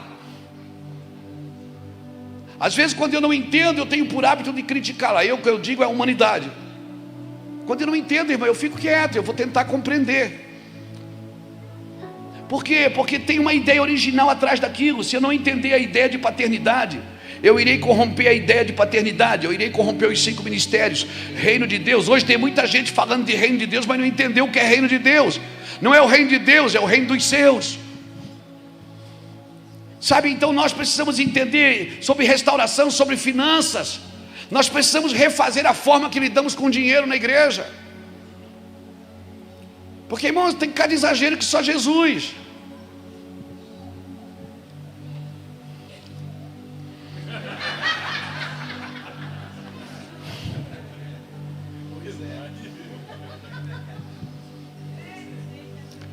Se nós não mudarmos o nosso vocabulário, nós não vamos voltar para a ideia original. Palavras como: Deus está me mostrando 30 pessoas que vão dar R$1.000. Você acha que Deus está mostrando uma coisa dessa, irmão? Por que não é mais fácil você dizer assim: irmãos, nós precisamos de R$30.000. Será que não tem aqui 30 pessoas que podem dar R$1.000? Por que você bota Deus no meio da mentira? Por que não fala: irmão, eu comprei um terreno enorme lá em Itajaí, vai fazer 2 anos e pouco agora, a gente paga uma fortuna por mês, e nós precisamos dar uma entrada muito grande. Eu fui para a premissa e disse: irmãos, Deus não me chamou para ganhar dinheiro, chamou vocês. Me chamou para ganhar alma com o dinheiro de vocês. E nós precisamos dar uma entrada amanhã de R$1 milhão. Será que não tem alguém aqui com esse dinheiro guardado e gostaria de dar? Não é emprestar, não, é dado. Irmão, levantou 2 homens. Um deu 1 milhão, o outro deu 1 milhão. E eu estou numa igreja, irmãos, num bairro de Itajaí. Deixa eu te falar a verdade. Para que a gente vai botar Deus na mentira, irmãos? Se Ele Ele só se move pelo espaço chamado verdade. Por isso que a gente vai ficando longe da origem. E a gente quer continuar, e a gente continua botando coisa no caminho. Para tudo, irmão. Vamos parar essa parafernália. O Zá está morrendo enquanto a gente carrega a arca. E a gente diz: ah, morreu porque não tem fé. Não. Quando o Zá morreu, que botou a mão na arca e morreu, Davi pensou: uau. Davi parou o desfile na hora, irmãos. Davi botou a arca na casa de Obed-Edom, voltou para Israel e pensou: como que eu vou trazer a minha arca do Senhor? Ele sabia que tinha alguma coisa errada. Porque a mesma arca que abençoou um homem matou o outro. Como que a arca abençoou Obed-Edom e matou Uzá? O problema não está na arca, está na forma que eu a toco. Davi não continuou, porque hoje a gente continua e diz: ah, não tem fé. Não é. A Bíblia diz que pela fé muitos morreram queimados em fogueiras. E pela fé muitos apagaram a força do fogo. E eu te pergunto: quem tinha mais fé? Quem morreu na fogueira ou quem apagou o fogo? Os dois, irmãos. Quem tem mais fé? Quem morreu na pandemia ou quem venceu a pandemia? Os dois, irmão, porque até para morrer você precisa ter fé. Mas a gente acha que a pessoa está passando por algum problema, não tem fé. A gente julga pela capa.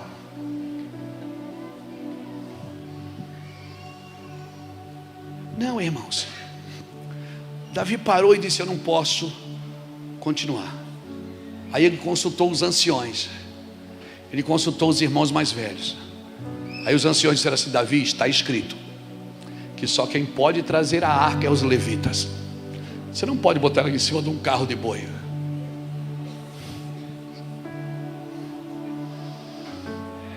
Você tem que trazer no ombro. Você tem que se esforçar, Davi. Aí Davi entendeu. Ele voltou lá, buscou a arca. E agora, cada 6 passos que ele dava, ele matava um boi. 6 representa o homem, a força do homem. O boi representa a força. E 6 é o homem, porque Deus fez o homem no 6º dia. O que é que Davi está dizendo? A cada 6 passos ele matava um boi. Ele estava dizendo o que é? Senhor, eu não estou levando mais na minha força, eu estou levando na tua vontade. Cada 6 passos ele matava um boi. Passava, imagina o tanto de carne, o tanto de sangue, o tanto de sacrifício. A cada 6 passos. Davi não era qualquer um, irmão. Ele era um homem segundo o coração de Deus. Ele sabia o que agradava o coração de Deus. Ele sabia. Até mesmo quando ele pecou, ele sabia. Ele disse, ele não se escondeu atrás do púlpito. Ele saiu, deixou tudo, tirou a coroa, deixou tudo e foi. Zadok quis levar a arca, ele disse: não, deixa ela aí, ela é do povo. Ele foi para o deserto sozinho. E sabe o que ele falou no deserto? Crie-me um coração puro. Em outras palavras, ele estava me dizendo: me dá um coração que nem o do Urias. Porque Samuel ungiu a cabeça de Davi, mas quem ungiu o coração foi Urias.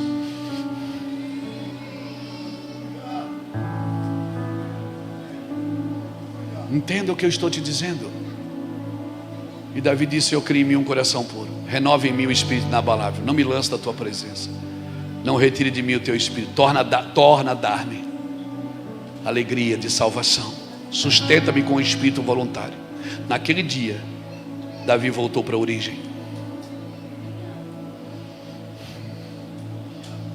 E quando ele tem Salomão, filho de Batseba, o Senhor disse: Davi, você não vai fazer o templo, quem vai fazer é ele.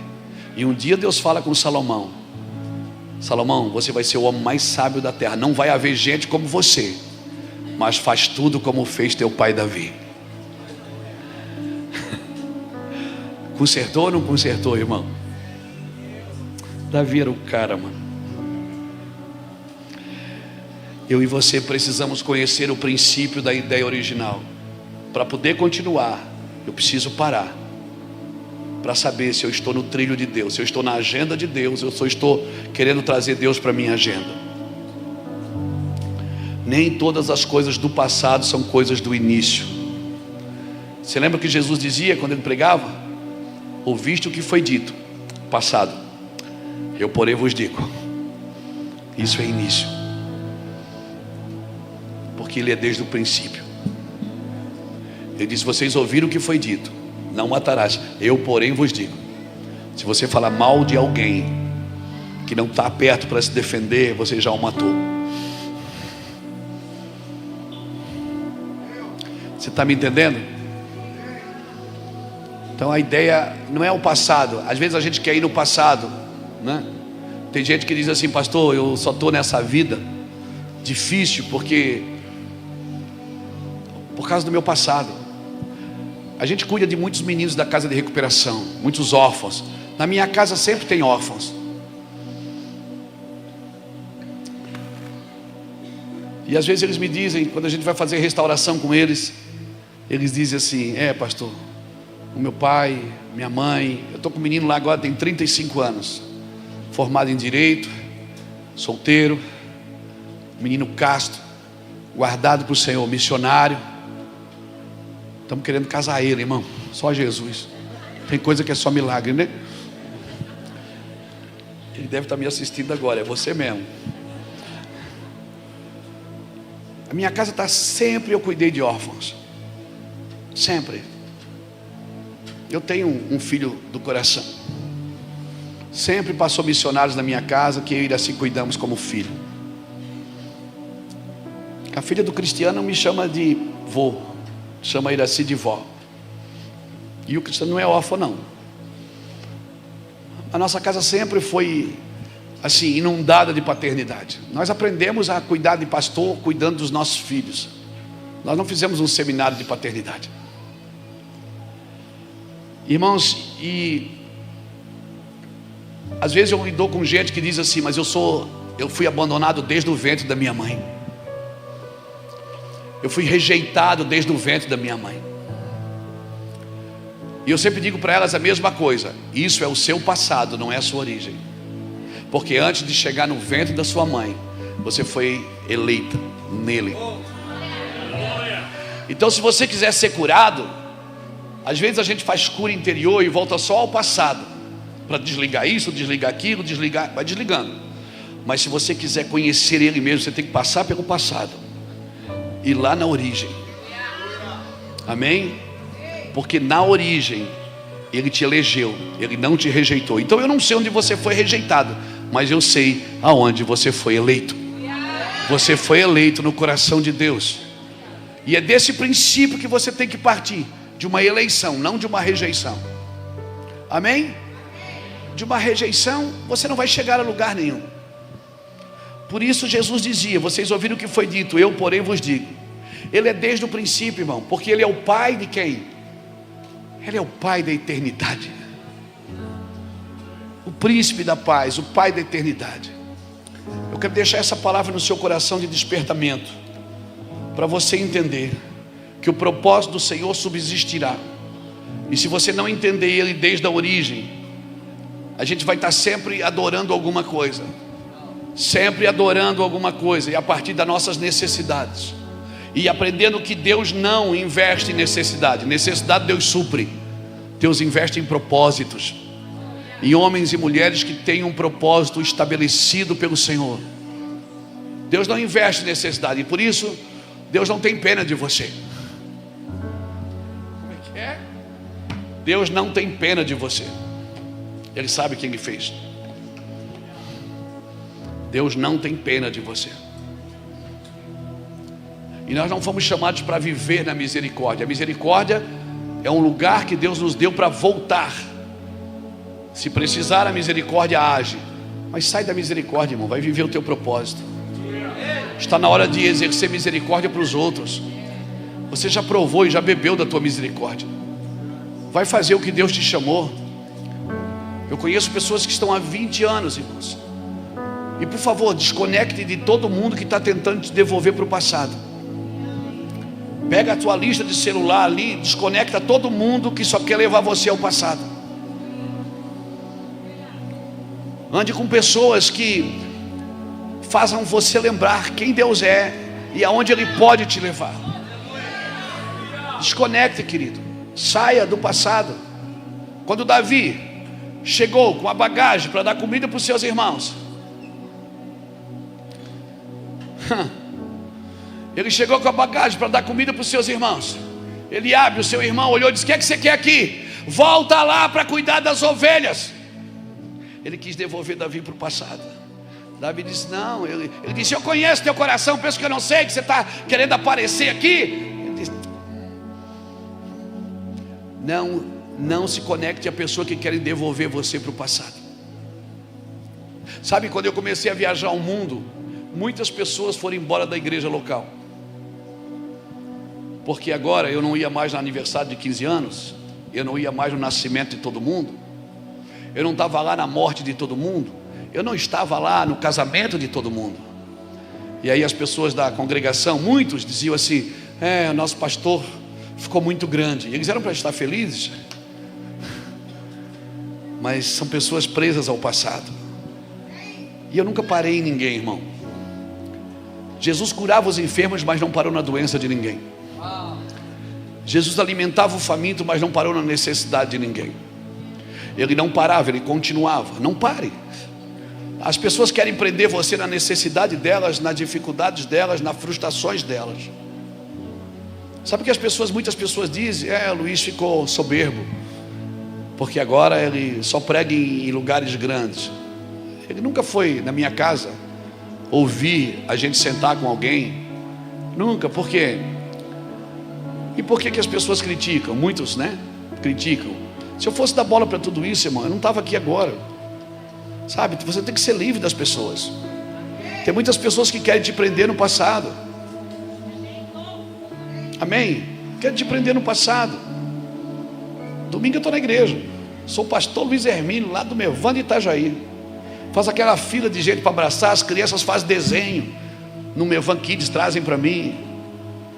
A irmã que fez o bolo, que sabe a torta de bolacha, aquela torta alemã, ela sabe o que eu gosto. Ela, pastor, trouxe a tua torta de bolacha. Outra irmã que produz cambucha, é isso? É bom pra caramba aquele negócio. Tu não gosta não, Márcio? Eu gosto, dá uma geral na gente. E pastor, trouxe a tua cambucha. Ei, glória a Deus. Louvado seja. Tem um irmão que eu fui falar para ele que eu gostava de cupuaçu. Ele é lá do Pará. Cada vez que ele vai lá em casa, ele leva 10 quilos de cupuaçu, irmão. Eu não tenho mais onde enfiar cupuaçu.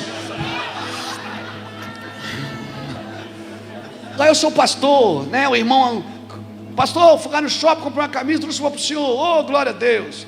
Aí nós saímos dali, vamos com tudo comer salada, cachorro quente, aquele molho que corre aqui, a gente faz assim. Glória a Deus. Sou o pastor Luiz. Terça-feira eu estou em algum lugar, quarta-feira eu estou em algum lugar do mundo pregando. Quem entendeu isso, irmão, ainda dá o dinheiro para mim ir. Quem entendeu isso, me leva no aeroporto, empresta o carro. Porque ele sabe como a gente começou. Mas quem não entendeu, irmão, que queria um pastor para suprir as suas frustrações, perdeu, mano. Eu não sou esse cara. Sabe o que Paulo fala em 1 Coríntios 9,19? Paulo diz assim: embora eu sendo livre de todos, eu me faço servo de todos. Para você servir alguém, você tem que ser livre dela. Livre da crítica e livre do elogio. Paulo está dizendo: eu consigo servir você porque eu sou livre do que você diz, do que você pensa e do que você faz. Senão você só vai servir quem te elogia. Sabe? Então, por favor, não tenha medo de crescer. Não tenha medo de crescer. Não tenha medo de seguir, de prosseguir, conhecer e prosseguir em conhecer a Deus. Mas para você crescer, conhecer e prosseguir em conhecer, de vez em quando você tem que fazer um reset. Não é só mudar o layout, não, é mudar o programa. Porque às vezes você tira o layout, mas não muda o programa. Você tem que mudar o programa, fazer um reset, zerar o cronômetro e dizer: Deus, o que eu estou fazendo que não influi, não contribui, nem auxilia? O que eu estou fazendo que é inútil? Me diz o que é inútil, que eu vou parar. Porque senão, irmão, você vai se desgastar com coisas inúteis. Amém? Vai cuidar de gente. Vai cuidar de gente. Vai cuidar de gente. Vai cuidar de gente. Vai estender a mesa. Vai servir alguém. Sinta o prazer de ganhar alma. Quem ganha alma sábio é. Vai fazer alguma coisa para tirar você da depressão, para tirar você da tristeza. Parece que Deus esqueceu você. Não, irmão, vai fazer alguma coisa. Vai servir a mesa de alguém. Vai dar uns gritos. Sobe o morro e fica gritando lá. Fala. Eu já fiz isso. Sem destino, sem saber o que fazer, sem dinheiro para comer, eu subi um monte e gritava: se tu é macho, vem aqui embaixo. Eu falava, tinha gente que dizia: esse cara é louco, não faz isso não, Deus não gosta disso. Cara, cuida da sua vida.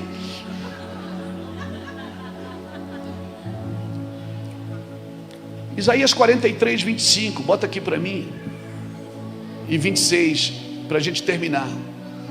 Isaías 43, 25 e 26. Eu mesmo sou o que apago as tuas transgressões por amor de mim, e dos teus pecados não me lembro mais. Faze-me lembrar, entramos juntos em juízo, conta as tuas razões para que eu te possa justificar. Sabe o que Deus está falando? Conversa comigo. Fala comigo. Você fala para todo mundo conhece a tua vida, mas você não conta para mim. Fala para mim das tuas dores, fala da tua raiva comigo, fala. Então quando eu dizia, se tu é macho, vem aqui embaixo. Pelo menos quando eu estava na droga eu tinha dinheiro. E o pessoal lá no monte dizendo, cara, não pode falar assim com Deus. Cala a boca, não se mete na nossa discussão. Aí você diz, que falta de respeito. Que falta de respeito. E Deus fica se alegrando, irmão. Ele olha e diz, esse vai dar bom. Vai dar bom. Gosta da briga. Se ele fala assim comigo, como é que ele vai falar com os demônios?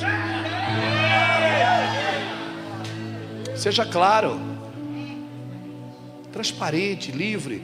Meu Deus e meu Pai, nessa noite eu quero te dar glória. E você não tem glória para dar. Fala para ele, Deus, estou com raiva. Eu estou com raiva do Senhor. O Senhor está abençoando o João não merece. Senhor, eu estou com inveja do João. Senhor, o João não merece. O João, ele nem tem os olhos azuis que nem o meu. Você está me entendendo? Deus não usa os perfeitos, Ele usa os sinceros. E quer saber? Você não serve para Deus sem o Espírito Santo. Sem o Espírito Santo Ele continua te amando, mas você não serve para Ele. Seja sincero. Seja sincero. Fala a verdade. Fala o que você tem vontade de fazer. Fala com aquele cara que te fechou no trânsito, tem vontade de arrancar a cabeça dele fora. Fala. Não, o sangue de Jesus tem poder, tem que manter a postura. Isso é hipocrisia, irmão. Fala a verdade. Não, mas o Senhor está... Isso é ir para a origem. Ele disse, apresenta as tuas razões para que eu te justifique. Fala comigo, conversa comigo. Fala para mim o que é que te atormenta. Fala para mim das tuas tentações. Não enfeita. Não enfeita. Quem enfeita o morto é a funerária. Morto eu ressuscito, eu não enfeito. Mostra para mim, fala das suas tentações. Fala o que você tinha vontade de fazer.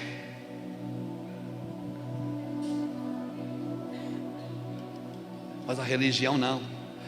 A religião ensinou você a mostrar suas medalhas, não as suas mazelas. E por isso que virou o que virou. Um desfile de medalhas e vaidades. Mas está faltando muitos homens e mulheres sinceros com o microfone na mão. Fala a verdade, irmão. Eu quando não estou bem, eu ligo para o pessoal lá da igreja, Emerson. Eu ligo para o pastor Beto, diz, Beto, eu não estou bem hoje. Não está, pastor, o que houve? Hoje eu estou muito nervoso, cara. Eu não quero pegar o microfone hoje. Por quê? Porque eu tenho medo de falar umas besteiras. Mas o senhor é um homem de Deus. E eu não deixei de ser um homem de Deus, mas eu também tenho que conhecer os meus limites. Eu não estou bem. Tem dia que eu não estou legal. Eu viajei a semana inteira. Eu estou cansado de aeroporto, de gente mentindo para a gente, que o voo atrasou, que a aeronave... Mentira!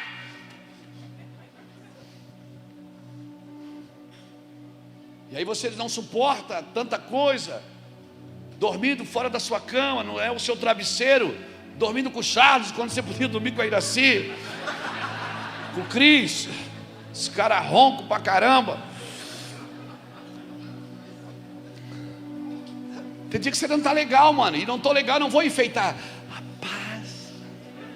Não está em paz. Fala, eu não estou em paz hoje, me ajudem. Por isso a igreja está virando o que está virando, irmãos. O lugar que era para a gente amar uns aos outros, levar a carga uns dos outros, chorar com os que choram, se alegrar com os que se alegram, não. Ficou um negócio intocável. Qualquer coisinha que se fala, o nego já se ofende, vou embora. Estou triste. Nutella. Não, irmãos, volte à origem. Deixa Deus formar você segundo o padrão celestial. Seja verdadeiro com Cristo, e isso vai renovar a sua fé em nome de Jesus. Fica de pé comigo, querido.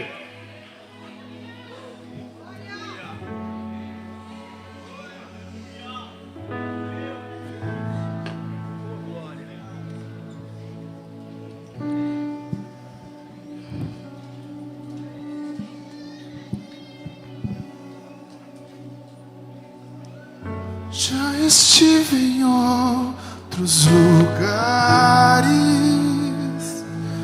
mas não há lugar melhor. Não há lugar melhor.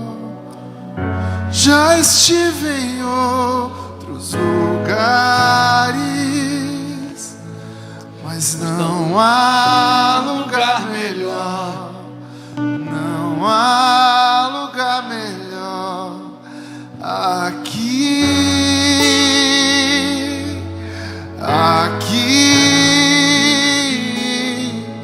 na mesa do banquete, na mesa do banquete, na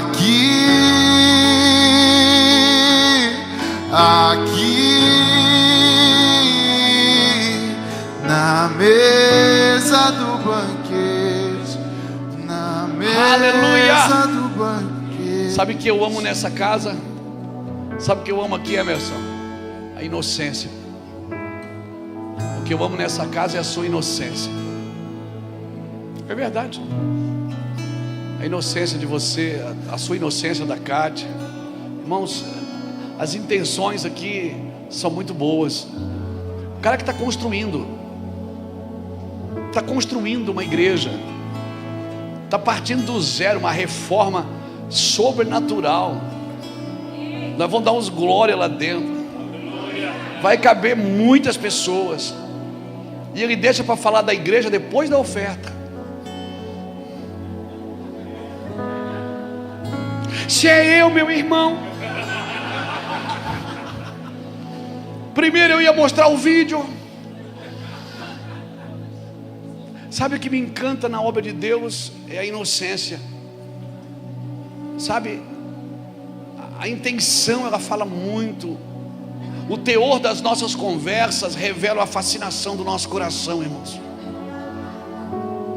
Que o cara deixa para falar da igreja depois mostra o vídeo, ó, nós vamos construir, depois de passar a oferta. Meu irmão, eu conheço pastor que se ele está numa construção dessa, ele ia fazer 3 ofertas no culto. A oferta de remissão pelo pecado, a oferta na oferta.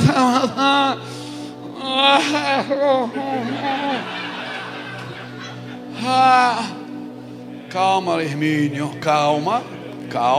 Tá calminha agora? Agora tô. Sabe o que me impressiona? É por isso que Deus vai abençoar muito vocês, Emerson. Por isso que Deus vai levantar pessoas que vai trazer quantias exorbitantes e vai botar na sua mão e vai dizer: compra o ar. Ó, agora você vai comprar as cadeiras, agora você vai comprar o som, faz tudo de bom e do melhor. É assim que vai ser. Deus vai levantar pessoas. É assim conosco. Nunca nenhum mega, super, ultra empresário do meu van recebeu uma ligação minha pedindo oferta. Nunca. Às vezes eles me ligam para provocar. Diz: ô pastor Luiz, está precisando de alguma coisa aí, meu irmão? Dá vontade de pedir, irmão. A alma grita e o Senhor diz: não peça. Se você pedir uma vez, você vai pedir sempre. Nunca. Eu tenho 11 projetos sociais na igreja, irmãos. Não tenho dinheiro público. E os nossos irmãos que são vereadores, são deputados, são amigos nossos, queridos irmãos mesmo, irmãos de Deus. Pastor, saiu uma oferta aí, vamos fazer para vocês ser utilidade pública. Por quê, pastor? É o dinheiro que está lá. Não. God's will, God's bill. Se a obra é de Deus, a conta é de Deus. Eu não vou pedir para ninguém. E Deus tem dado. Deus tem levado pessoas do mundo inteiro. Vem recursos do Japão, dos Estados Unidos, pessoas que eu nem sei o nome. Depositam ofertas na igreja para a gente fazer as coisas. Fica tranquilo, Deus vai dar. Se Deus mandou você fazer, Ele vai dar. Fica tranquilo. Pode ficar tranquilo. Deus mandou, Ele.